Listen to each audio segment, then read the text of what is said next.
ಅಂಕೋಲಾ ತಾಲೂಕಿನ ಅಡ್ಲೂರು ಬಳಿಯ ರಾಷ್ಟ್ರೀಯ ಹೆದ್ದಾರಿ 52ರಲ್ಲಿ ಟ್ಯಾಂಕರ್ ಮತ್ತು ಕೆಎಸ್ಆರ್ಟಿಸಿ ಬಸ್ ನಡುವೆ ಸಂಭವಿಸಿದ ಭೀಕರ ಅಪಘಾತದಲ್ಲಿ ಟ್ಯಾಂಕರ್ ಚಾಲಕ ಮತ್ತು ಓರ್ವ ಬಸ್ ಪ್ರಯಾಣಿಕ ಸೇರಿದಂತೆ ಇಬ್ಬರು ಸ್ಥಳದಲ್ಲೇ ಮೃತಪಟ್ಟಿದ್ದು 9 ಮಂದಿ ಗಾಯಗೊಂಡಿದ್ದಾರೆ.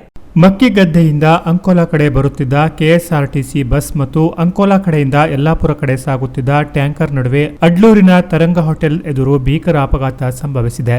ಟ್ಯಾಂಕರ್ ಚಾಲಕ ಮುದ್ದೇಬಿಹಾಳ ನಿವಾಸಿ ಶಂಕರಪ್ಪ ಎಸ್ ಎನ್ನುವವರು ಸ್ಥಳದಲ್ಲೇ ಮೃತಪಟ್ಟಿದ್ದಾನೆ. ಬಸ್ಸಿನಲ್ಲಿ ಪ್ರಯಾಣಿಸುತ್ತಿದ್ದ ಅಂಕೋಲಾ ಕೇಣಿಯ ಭಾಸ್ಕರ್ ಗಾಂವ್ಕರ್ ಎನ್ನುವವರು ಸಹ ಸಾವನ್ನಪ್ಪಿದ್ದಾರೆ. ಬಸ್ ಚಾಲಕ ಅವರ್ಸ ದಂಡೆಬಾಗ ನಿವಾಸಿ ರತ್ನಾಕರ ನಾಯ್ಕ್ ಕಾಲಿಗೆ ಮತ್ತು ಇತರೆ ಸುಮಾರು 9 ಜನ ಪ್ರಯಾಣಿಕರಿಗೆ ಸಹ ಗಾಯಗಳಾಗಿದ್ದು, ಗಾಯಾಳುಗಳನ್ನು ತಾಲೂಕಾ ಆಸ್ಪತ್ರೆಗೆ ಸಾಗಿಸಿ ಪ್ರಥಮ ಚಿಕಿತ್ಸೆ ಕೊಡಿಸಲಾಗಿದೆ. ಗಂಭೀರ ಗಾಯಗೊಂಡವರನ್ನು ಹೆಚ್ಚಿನ ಚಿಕಿತ್ಸೆಗಾಗಿ ಜಿಲ್ಲಾಸ್ಪತ್ರೆಗೆ ದಾಖಲು ಮಾಡಲಾಗಿದೆ. ಓವರ್ಟೇಕ್ ಮಾಡಲು ಹೋಗಿ ಟ್ಯಾಂಕರ್ ಚಾಲಕ ವಾಹನದ ಮೇಲಿನ ನಿಯಂತ್ರಣ ಕಳೆದುಕೊಂಡು ಎದುರಿನಿಂದ ಬರುತ್ತಿದ್ದ ಬಸ್ಸಿಗೆ ಗುದ್ದಿದ್ದಾನೆ ಎನ್ನಲಾಗಿದ್ದು, ಡಿಕ್ಕಿಯ ರಭಸಕ್ಕೆ ಬಸ್ ಪಲ್ಟಿ ಬಿದ್ದು ಸಂಪೂರ್ಣ ನುಜ್ಜುಗುಜ್ಜಾಗಿದೆ. ಪಿಎಸ್ಐ ಗುರುನಾಥ್ ಹಾದಿಮನಿ, ಪಿಎಸ್ಐ ಸುನಿಲ್ ಹೊಲ್ಲೊಳ್ಳಿ ಸ್ಥಳಕ್ಕೆ ಭೇಟಿ ನೀಡಿ ಪರಿಶೀಲಿಸಿ ಕಾನೂನು ಕ್ರಮ ಕೈಗೊಂಡಿದ್ದಾರೆ.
Canara plus news, Ankola.